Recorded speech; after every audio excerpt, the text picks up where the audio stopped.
Okay जी, welcome back. I hope आपको मेरी आवाज आ रही होगी। महानूर, जब तक माइक अनम्यूट नहीं होता तो मेरी आवाज कैसे आएगी मेरा बेटा? अब आप सबको आवाज आ रही है? मेरे सर बच्चों एक चीज बिल्कुल। पूछनी है। जी तलाल भाई, कुछ कहना चाह रहे हैं? जी सर। सर जो एंडिंग नेट परचेजेस में से जो एंडिंग इन्वेंट्री माइनस करेंगे वो कॉस्ट ऑफ सेल्स होगी।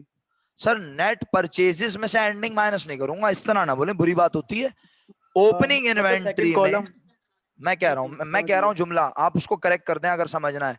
सर, ओपनिंग इन्वेंट्री में नेट परचेजेस प्लस करने के बाद जब मैं एंडिंग इन्वेंट्री को लेस करूंगा तो अब जो वैल्यू आएगी that is cost of sale. Is it clear? जी सर। ओके मेरा बच्चा। बताओ भाई, यहां तक अगर सबको क्लियर है अल्हम्दुलिल्लाह, तो नेट सेल में से जब हमने लेस किया, बोलो क्या? कॉस्ट तो ऑफ हमें सेल्स। पता चला बिजनेस को क्या हुआ, ग्रॉस प्रॉफिट या ग्रॉस, क्योंकि प्रॉफिट भी हो सकता है और लॉस भी हो सकता है। अल्हम्दुलिल्लाह, ना सिर्फ मेरे बच्चों को कॉस्ट ऑफ सेल की टर्मिनोलॉजी समझ आ गई, वो आप अपने अपने अंदाज में एक्सप्लेन कर सकते हैं, ऐसी बात नहीं है कि नहीं कर सकते, बल्कि आपको कॉस्ट ऑफ सेल निकालने का प्रोसीजर भी सुनने को और देखने को मिला। मशहूद भाई, आपके तोते बोल रहे हैं, शुक्रिया। हाँ सर, तोतों को पकड़ के रखा करें सर, वो ऐसे कमरे में आ जाते हैं आपके।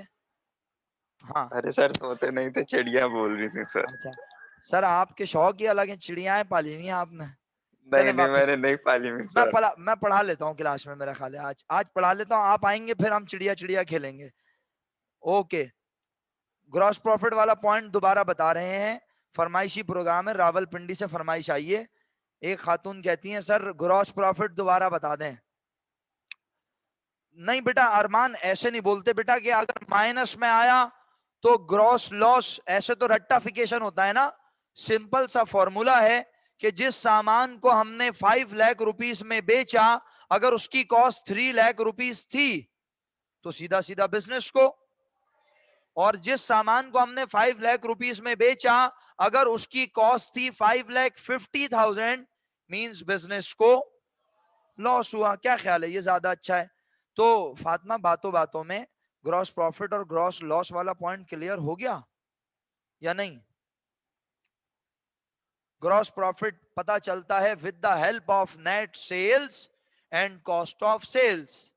ग्रॉस प्रॉफिट और gross loss is basically product of net sales, difference between net sale and cost of sales. सबको समझ आ गया?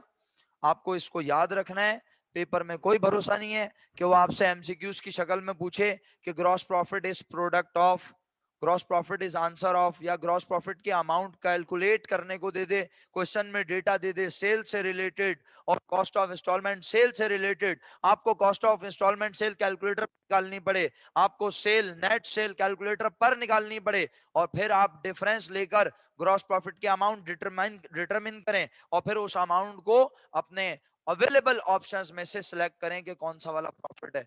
और याद रखिए, ये BIE के नहीं है कि यहां पर बेतुके ऑप्शंस नहीं होते, यहां डिस्ट्रैक्टर्स होते हैं, और वो रियल डिस्ट्रैक्टर्स होते हैं। यानी कभी कभी, बीइंग अ टीचर कह रहा हूं, मुझे सच बोलने में कोई मसला नहीं होता और मैं आपको भी यही दर्ज देता हूं, बीइंग अ टीचर कभी कभी मैं भी कंफ्यूज हो जाता हूं कि कितना क्लोज ऑप्शन है।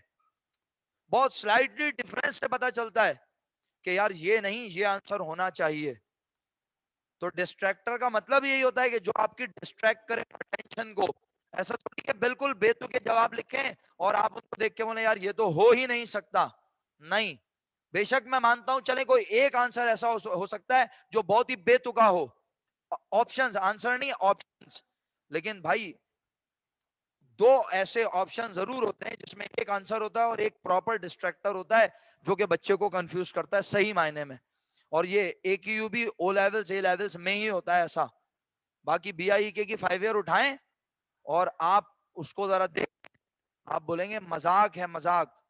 यकीन करें, अगर आप लोग BIEK का पेपर देने चले जाएं तो आप फॉर्मेटिंग में मार खा जाएंगे, लेकिन कॉन्सेप्ट में मार नहीं खाएंगे। फॉर्मेटिंग में कैसे मार खा जाएंगे? फॉर्मेटिंग में ऐसे मार खा जाएंगे कि आप बहरहाल बहुत सारे बच्चे बड़ी अच्छे हैं माशाल्लाह, मेरी बात सुनते हैं और मानते हैं। आप में से बहुत सारे बच्चे जर्नल का प्रॉपर फॉर्मेट बनाते हैं, नरेशन लिखते हैं, प्रॉपर काम करते हैं। लेकिन कुछ बच्चे नरेशन लिखना गवारा भी नहीं करते। उनसे बोलो नरेशन लिखो तो वो बोलते हैं ये कैसे लिखते हैं। आप ही के दरमियान है वो ऐसे बच्चे, अलग से कहीं से आते नहीं है। ऐसे बच्चे अगर पेपर देने जाएंगे BIEK का तो वो फंस जाएंगे, उनके नंबर आएंगे कम। और वो अगर आपका पेपर देने आएंगे तो वो तो MCQs में ही रोना शुरू कर देंगे बैठ के, ये कौन सा, ये तो MBA का पेपर दे दिया हमें, BBA का पेपर दे दिया, हम तो फर्स्ट ईयर का पेपर देने आए। बहरहाल यानी आपका एक MCQ जो है, आपके 3 MCQ एक पेज पे है मिसाल के तौर पर, उनके 10 MCQ एक पेज पर है, टोटल 20 MCQ उनके हैं और आपके MCQ तो खैर इस बार अलग ही हैं। चलें वापस आए, ये मैं अच्छाई और बुराइयां बयान नहीं कर रहा, ये सिस्टम्स का फर्क है सिर्फ। क्या अच्छा है और क्या बुरा ये एक अलग बहस है। मैं तो ये कह रहा हूं कि BIEK में अगर कहीं सहूलतें हैं तो कहीं AQUB में सहूलतें हैं। क्या सहूलत है AQUB में? AQUB कहता है हम बच्चे को फॉर्मेट बना के उसकी स्किल्स चेक नहीं करना चाहते तो उसे जर्नल के कॉलम बनाने आते हैं या नहीं। लेकिन income statement is a particular format जिसको वो कहता है बनाए बच्चा, वो ये बना के नहीं देगा, वो आपसे एक्सपेक्ट करता है। और इस बार वो आपसे MCQs में इससे रिलेटेड डिफरेंट क्वेश्चन पूछ सकता है। चलो बच्चों आगे बढ़ाता हूं अपनी बात को। अल्हम्दुलिल्लाह हम कल भी ग्रॉस प्रॉफिट तक बात कर चुके थे, उसके बाद आपको हेडिंग क्या नजर आ रही है बताओ हुजैफा, अगली हेडिंग पढ़ो क्या लिखी है ग्रॉस प्रॉफिट के बाद। Operating expense. बेटा मैंने कल भी बोला था ऑपरेटिंग एक्सपेंस का मतलब है बिजनेस को चलाने के खर्चे। मेरा बच्चा आपने ये फॉर्मेट प्रिंट आउट निकालनी है, वेरी गुड। कैश फ्लो तो आपके पास सिलेबस में है ही नहीं मेरा बच्चा, क्यों निकाल लिया? और ये आपने एनेक्जर C निकाला है, मैं कौन सा एनेक्जर पढ़ा रहा हूं? अरे भाई नहीं ना मेरे दोस्त, आपने भी ये किया है, कौन निकाल के लाया है फॉर्मेट? आपने, आपका एनेक्जर कहाँ है? अरे मैंने आपको बताया तो था बच्चों, आप लोग तो ऐसे करते हो जैसे मैंने आपको ब्लैंक रखा हुआ है यार। क्यों है भाई इस तरह? एनेक्जर B है ना, शुक्रिया। मैं आप ऐसा तो नहीं है ना मैं आपसे कोई चीज हाइड कर रहा हूं भाई, मैंने इतना क्लियरली आपको बताया एनेक्जर B जो है वो आपके लिए है, वो सोल प्रोप्राइटरशिप का इनकम स्टेटमेंट है और बैलेंस शीट है। एनेक्जर C पर कंपनी का इनकम स्टेटमेंट और कंपनी की बैलेंस शीट है, और कैश फ्लो स्टेटमेंट से भी हमारा कोई ताल्लुक नहीं है। बहरहाल अब आप अगर अपने प्रिंट आउट जाया नहीं करना चाहते, आपकी मर्जी, आप उसे यूज करें और आप उसमें बस यहां तक जाएंगे। देखें सर फर्क हो जाता है ना फिर चीजों में, वहां इंटरेस्ट एक्सपेंस लिखा हुआ है फाइनेंस चार्जेस में और यहाँ इंटरेस्ट एक्सपेंस लिखा हुआ है ऑपरेटिंग एक्सपेंस में। तो इसका यह मतलब थोड़ी है कि आपको फर्स्ट ईयर में गलत पढ़ाया जा रहा है, आपको फर्स्ट ईयर में फर्स्ट ईयर के लेवल तक पढ़ाया जा रहा है। आगे जाके आपको सिखाया जाएगा इंटरेस्ट एक्सपेंस ऑपरेटिंग एक्सपेंस का पार्ट नहीं होता। और फिर इंटर के बाद बैचलर्स के आखिरी जो आपके वो होंगे सेमेस्टर्स या मास्टर्स के इनिशियल सेमेस्टर्स जो होंगे उसमें आपको पढ़ाया जाएगा depreciation is not part of operating expense. Depreciation को भी कहीं और प्रेजेंट करते हैं, लेकिन ये बात आज बता के मैं आपको पागल कर दूं ताकि आप जहनी तौर पे बिल्कुल मफलूज हो जाएं, बोले यार पागल बना के रखा है, कभी बोलते हैं यहाँ आता है कभी बोलते हैं वहां आता है। तो भाई कोई एनेक्जर C का इनकम स्टेटमेंट देखेगा वो खुद जिम्मेदार होगा।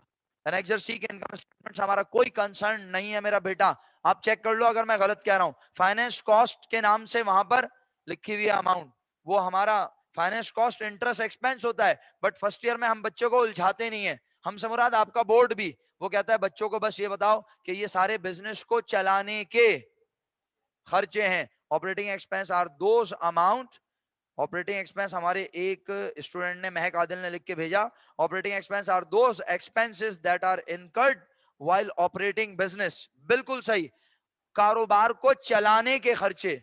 और कारोबार चलता कैसे है? यकीनन आपने कोई दुकान किराए पर ली हुई है या आपने कोई दुकान खरीदी है।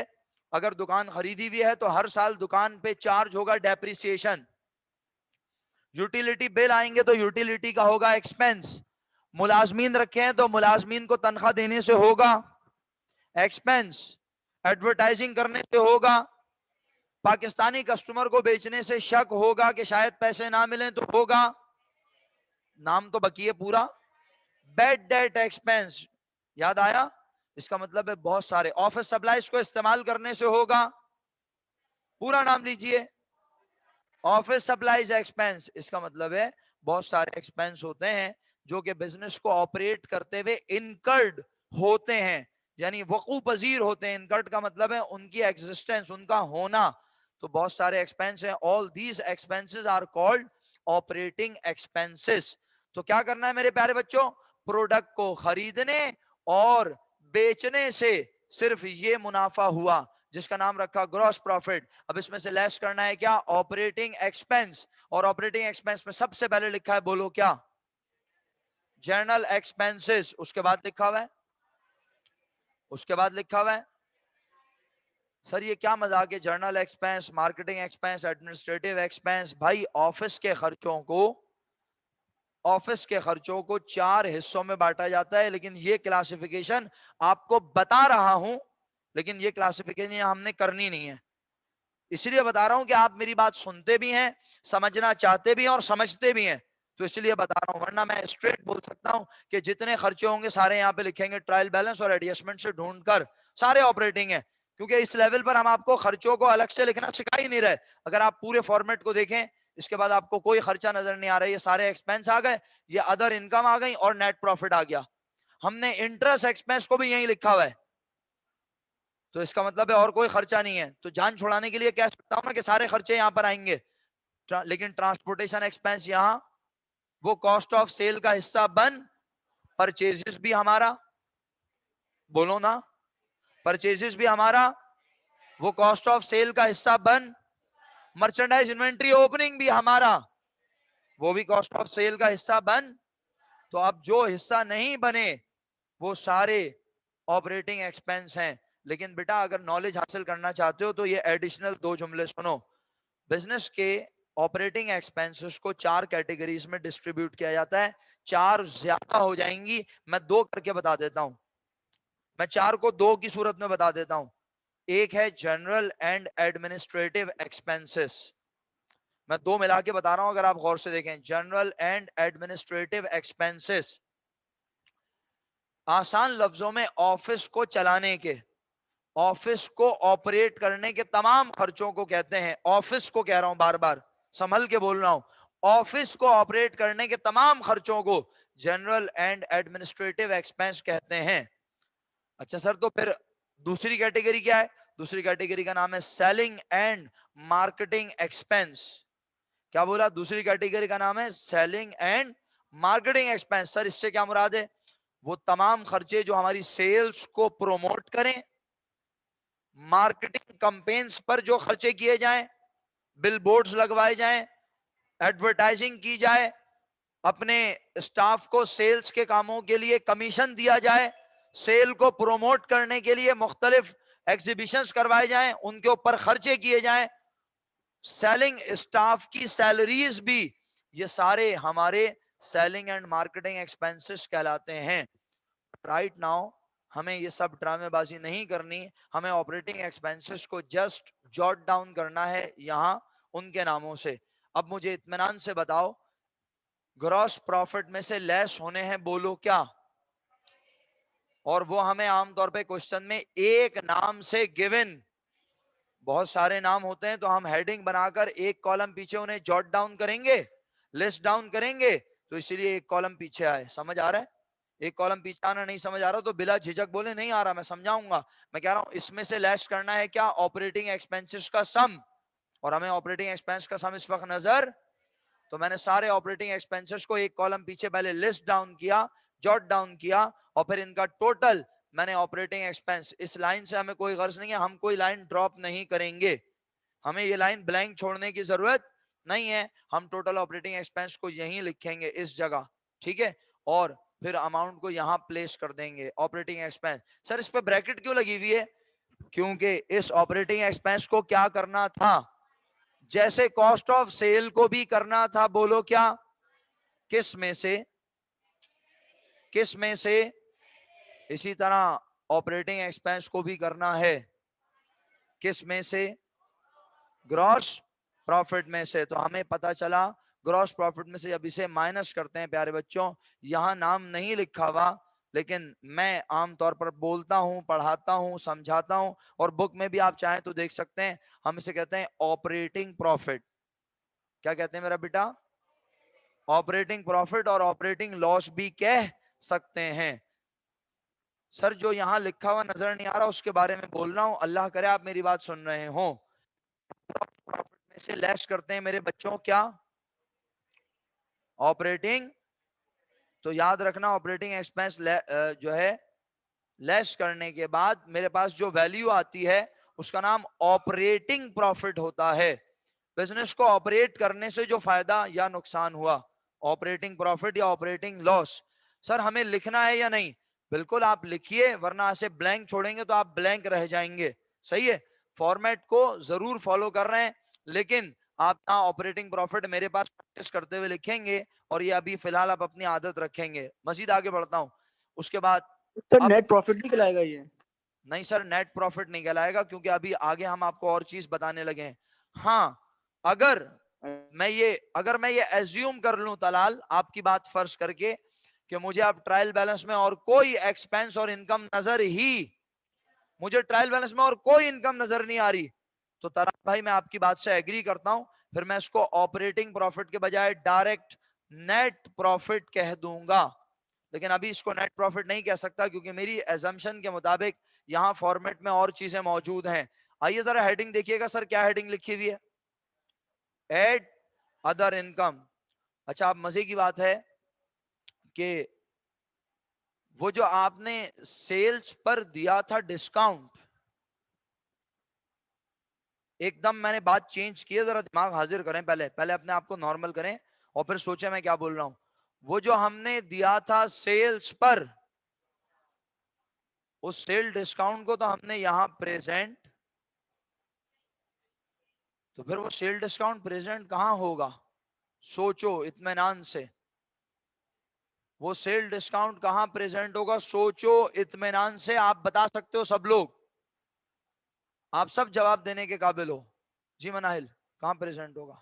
अदर इन बेटा एक मिनट, ऑनलाइन वाले जो है वो जवाब देने से पहले हैंड रेस करें, बेहतर होगा, वरना फिर मैं यहाँ पूछ रहा हूँ और आप बोल रहे होंगे तो मुश्किल होगी जरा। जी बताएं, सेल डिस्काउंट पता है क्या चीज होती है? मैं ये पूछ रहा हूँ, सेल डिस्काउंट हमने ऊपर सेल में से तो लेस नहीं किया, हमने सेल्स में से लेस किया था सिर्फ सेल रिटर्न। तो सेल डिस्काउंट कहां लिखा जाएगा मेरा बेटा? दिमाग चला के बताओ जी। सेल डिस्काउंट सेलिंग एक्सपेंस कहलाता है, सेलिंग एंड मार्केटिंग एक्सपेंस कहलाता है। पूरा नाम है सेलिंग एंड, इसका मतलब है वो इसमें लिखा जाएगा, और आज हम उसे सेल डिस्काउंट के नाम से ही लिखेंगे। यहां पर तो उसने खर्चों की कैटेगरी के नाम लिखे हैं ना, हम कैटेगरी नहीं लिखेंगे, हम हर खर्चे का हम लिखेंगे salaries expense, rent expense, advertising expense, bed date expense. समझ रहे हैं मेरी बात आप सब? हाँ, हाँ, और सेल डिस्काउंट भी लिखेंगे। इसका मतलब है सेल डिस्काउंट को हम कहां प्रेजेंट करेंगे? ऑपरेटिंग एक्सपेंस में। कोई मुश्किल? याद रहेगा इंशाल्लाह? यहां सेल डिस्काउंट लिखा हुआ नजर, लेकिन आपको याद रहेगा? अच्छा, तो अब एक चीज पे और गौर करें ना, यहां पे क्या प्रेजेंट नहीं किया?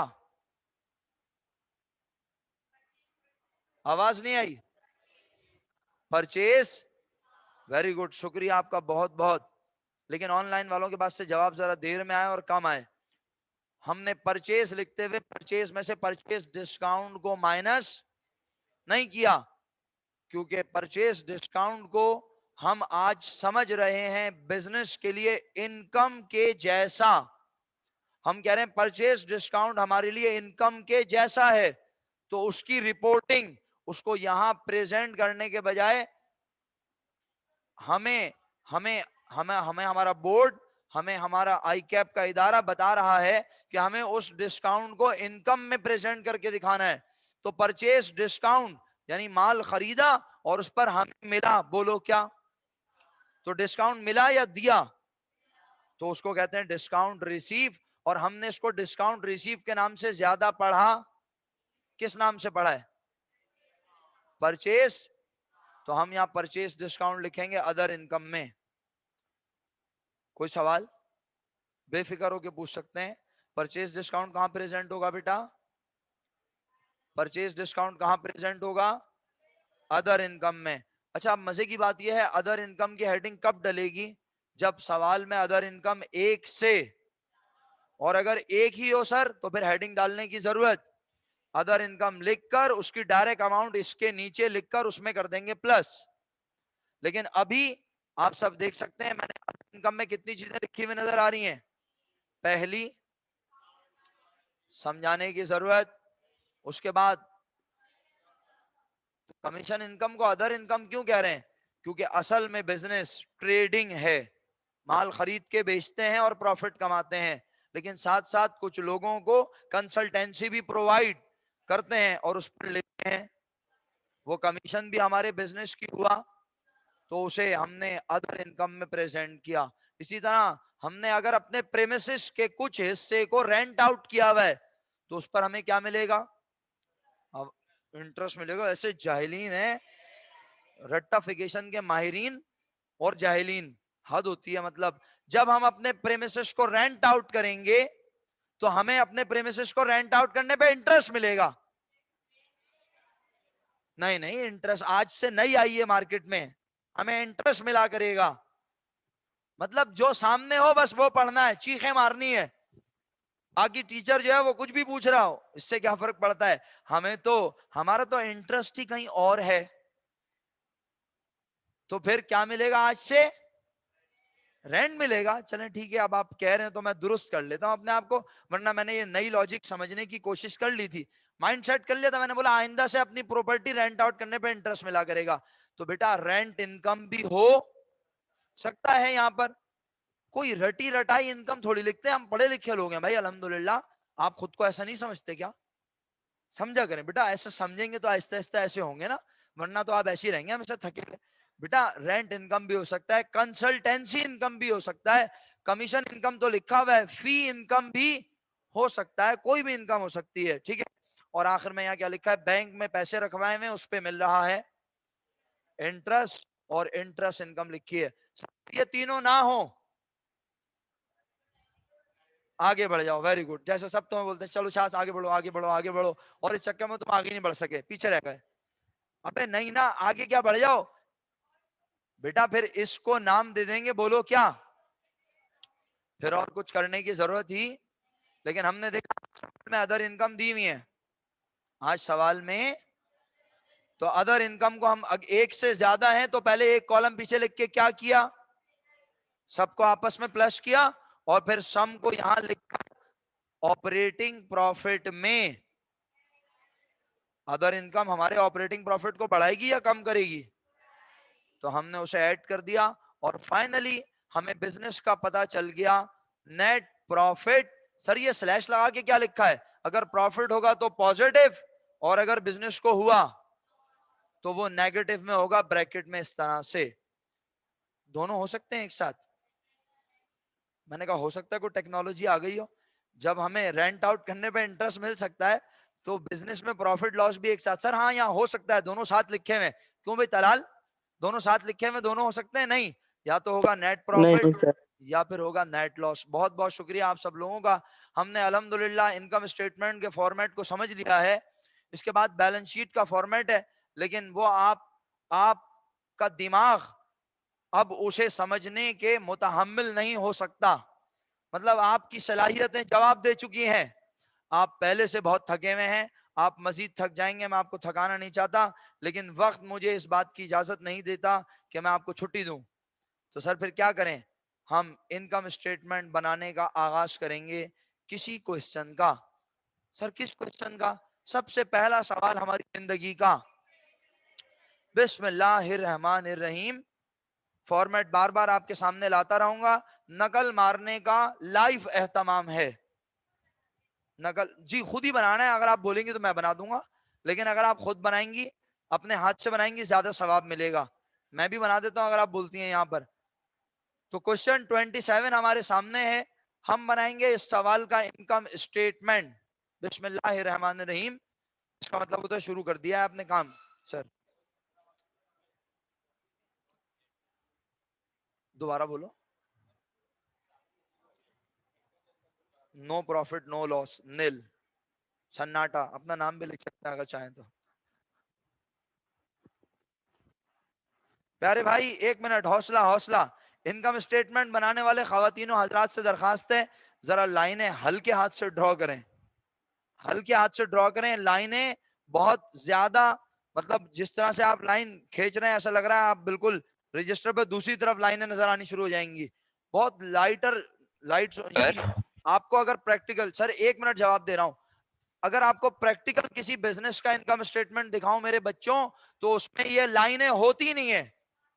सर फिर क्या ड्रामेबाजी है यहाँ पे क्यों बनी हुई है भाई? आपका बोर्ड इस तरह से बना के दे रहा है तो आप बना लो। वो चाहता है हमारे बच्चों को ये ब्रेक डांस करना आ जाए, ये समझ आ जाए कि आखिर ये हो क्या रहा है। हाँ बेटा, वो चाहता है बच्चों को ये मूवमेंट मैं समझ आए आपसे कैसे हो रही है। हाँ यही सवाल पूछ रहा था कि अगर हम लोग लाइनें बगैर बनाए करें तो कोई मसला तो नहीं है? सर कोई मसला नहीं है, बेहतरीन है सर, बेहतरीन, उम्दा और आला। ओके लेकिन सर ये देख लीजिएगा कि ये जो अमाउंट है ना कॉस्ट ऑफ सेल की, ये इसके नीचे यूं ही सर। करके आ रही हो। ऐसा ना हो कि ये यहाँ लिखा हो और कर्सर देखिएगा मेरा, ये यूं करके ऐसे आ रहा हो आपका काम, ये ऐसे पहाड़ी ऐसे जा नहीं रही है। चाहिए, समझ रहे हैं ना? ऐसे काम हम करते ही नहीं सर। सर मुझे पता है आप कैसे काम करते हैं, मैं यहाँ पे सबके सामने बता नहीं सकता। चलें फिलहाल आप अभी यही वाला काम कर लें जो मैं करवा रहा हूँ, क्या ख्याल है? बिस्मिल्लाहिर्रहमानिर्रहीम। पेज खत्म हो जाएगा तो अगले पेज पे, हाँ बिल्कुल फर्म का नाम लिखेंगे प्यारे बच्चों। पेज के सेंटर में टॉप पे फर्म का नाम लिखा जाएगा। अच्छा भाई किसी ने बोला सर अगर पेज खत्म हो जाए, तो बेटा आप लिख देंगे पेज खत्म हो गया इसलिए हमने मजीद काम नहीं किया। बेटा अगले पेज पे चले जाएंगे और जहां पे खत्म हुआ उसके अगली लाइन से शुरू करेंगे। दोबारा रस्में करने की जरूरत नहीं है, रस्में हमारे यहाँ एक ही बार होती हैं, उसके बाद डायरेक्ट बारात है। हाँ जी सब लिखेंगे, मैं भी लिख, नहीं कोई एक नाम लिखेंगी। आप लिखेंगे income statement, profit and loss account पुराना नाम है, अब लिखना की जरूरत नहीं है। सही है, आप लिखेंगे इनकम स्टेटमेंट। मैं बना लूं मेरा ख्याल है थोड़ा सा 2-4 रुपए का।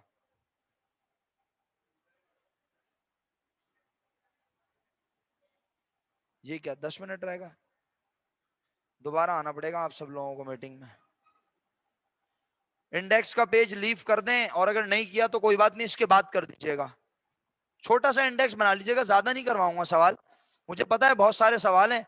और यकीन माने कि अगर हमारा पेपर होता ना फिजिकल जिस तरह होता था, आप यकीन नहीं करेंगे मैं आपको पूरे जितने क्वेश्चन है 27 के 27 क्वेश्चन के इनकम स्टेटमेंट बनवाता।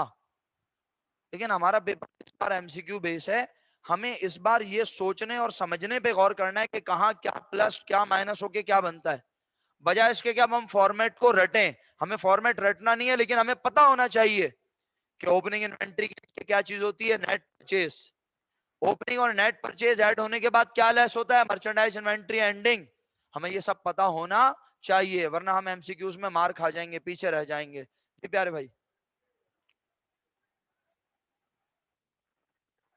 सर ट्रायल बैलेंस देखेंगे, ट्रायल बैलेंस से अमाउंट देखने के बाद जब इनकम स्टेटमेंट में आएंगे तो एडजस्टमेंट के अंदर अगर वो अकाउंट है तो उसे प्लस या minus, otherwise as it is copy करेंगे। सही है, इसका मतलब है आप इसके एडजस्टमेंट वाले पेज को जरा सामने रख लीजिए, उस पेज को हल्का सा फोल्ड कर दें, आपको एडजस्टमेंट के पेज पे बार बार जाना पड़ेगा। और क्वेश्चन 27 के एडजस्टमेंट सबके पास हैं, ऐसा नहीं है कि किसी के पास नहीं। अच्छा मजे की बात है कि हम पढ़ा रहे हैं और हमने अभी खुद ही फॉर्मेट नहीं बनाया हुआ। चलें अभी बन जाएगा इंशाल्लाह फॉर्मेट। इनकम स्टेटमेंट का फॉर्मेट बना रहा हूं मैं, और ये फॉर्मेट आप लोग तो अपना काम करें खुद से, हम अपना काम करते हैं खुद से। टाइम्स न्यू रोमन, और ये हो गया 14, ये हो गया जनाब 130।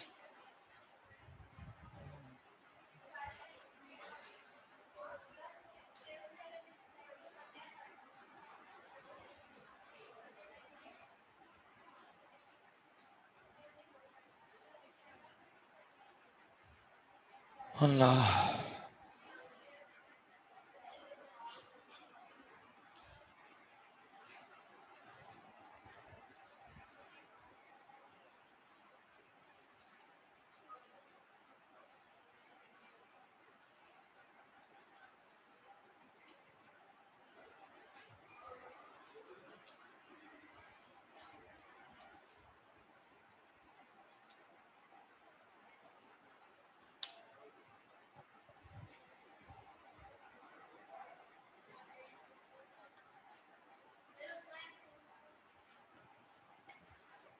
वो अभी लिखूंगा बेटा, फॉर्मेट बना रहा हूं मेरा बच्चा।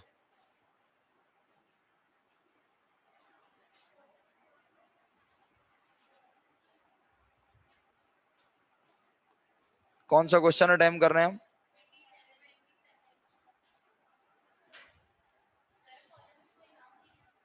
कोई नाम नहीं है मेरा बच्चा, बेनाम तेरे नाम, समझ गई? चलें, बिजनेस का नाम बताइए।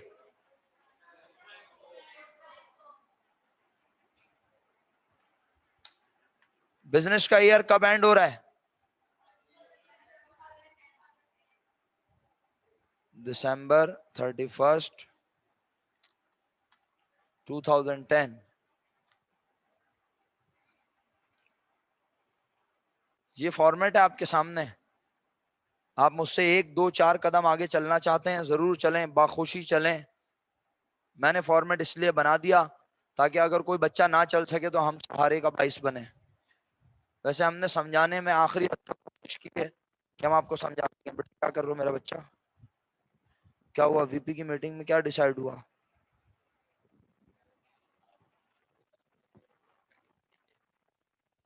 अच्छा ठीक है, तो आप आज डिसीजन लेंगे घर जाके, सही है। आपको यहाँ कुछ समझ आ रहा है? वैसे मुश्किल हो रही है? असल में आप लेट हो गए ना, इतना लेट हो गए कि हमारा सिलेबस खत्म हो गया। ये ट्यूशन नहीं है, सबसे बड़ा प्रॉब्लम ये। इसकी ट्यूशन होती तो मैं आपको कहता भाई आप अलग से ट्यूशन पढ़ लें। जी बच्चा,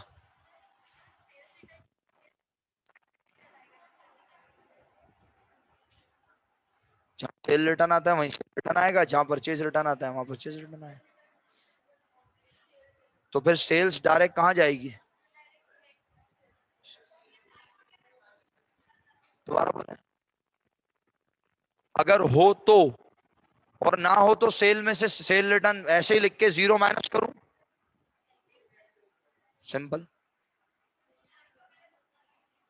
नीचे इसके बाद कॉस्ट ऑफ सेल वगैरह के बाद कोई लाइन नहीं छोड़नी, कोई लाइन ड्रॉप नहीं करनी, आपने पहले बता रहा हूं। फॉर्मेट को फॉलो करना है बट लाइन कोई ड्रॉप नहीं करनी, लाइन कोई ब्लैंक नहीं है, कोई लाइन ब्लैंक नहीं छोड़नी। फिर कह रहा हूं, हाँ बोलो आरफा, कोई लाइन नहीं छोड़नी, मैं यही अर्ज कर रहा हूं। देखो फिर कह रहा हूं, नेट सेल और कॉस्ट ऑफ सेल के दरमियान एक लाइन ब्लैंक है, हम नहीं छोड़ेंगे line blank. Cost of sale gross profit के दरमियान लाइन ब्लैंक है, हम लाइन ब्लैंक नहीं छोड़ेंगे। हम हर लाइन को यूटिलाइज करेंगे, पहले बोल रहा हूं आपसे। अटेंडेंस मार्क करें बच्चों, प्यारे बच्चों अटेंडेंस मार्क कीजिए। शुक्रिया शुक्रिया, खुश रहिए। चलें, हमारे पास जितना टाइम है हम उसमें इनकम स्टेटमेंट के फॉर्मेट को फर्दर कोशिश करते हैं बनाएं। अच्छा जी, सवाल, सेल्स, सेल्स रेवेन्यू 1,05,000,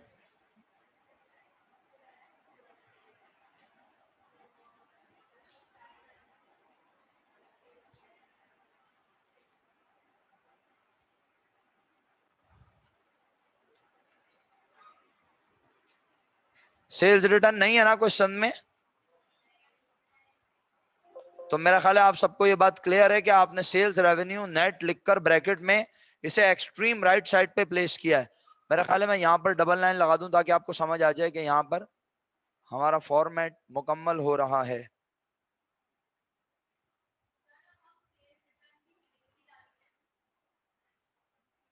बिल्कुल भी नहीं डालेंगे मेरा बेटा, यही हम आपको समझा रहे हैं।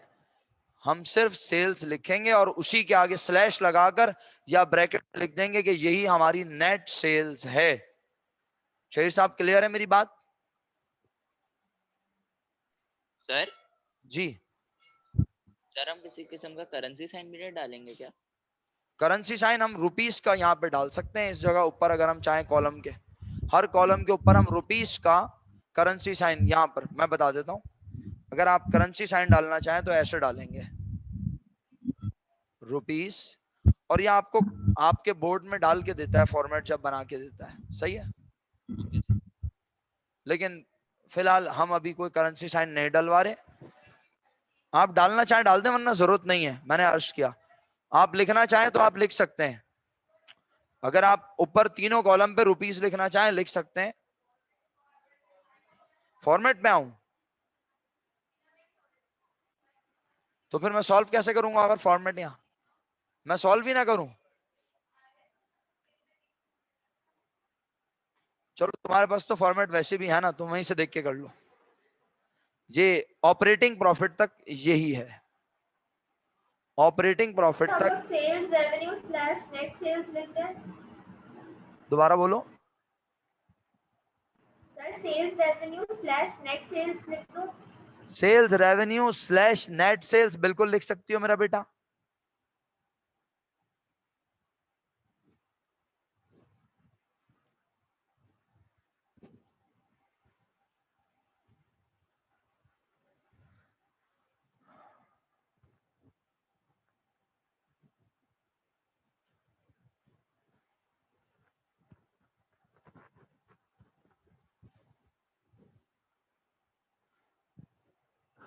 कॉस्ट ऑफ सेल आप लोग यहाँ फॉर्मेट से देख के निकाल रहे हैं मेरा ख्याल है। ऐसा ना हो कि कोई काम ही ना कर रहा हो। बेटा आप सब ऑनलाइन जो अवेलेबल हैं प्लीज काम जरूर जरूर कीजिएगा साथ साथ।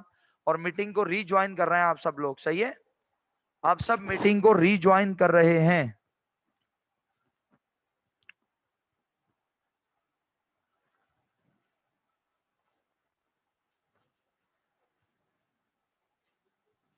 अच्छा, ये तो बहुत बड़ा इंकशाफ है।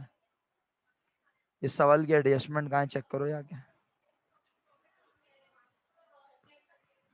जोर से बोलो। जो माइनस कर रहे हैं उसके बाद आवाज ही नहीं आ रही आगे। जी बनाना है।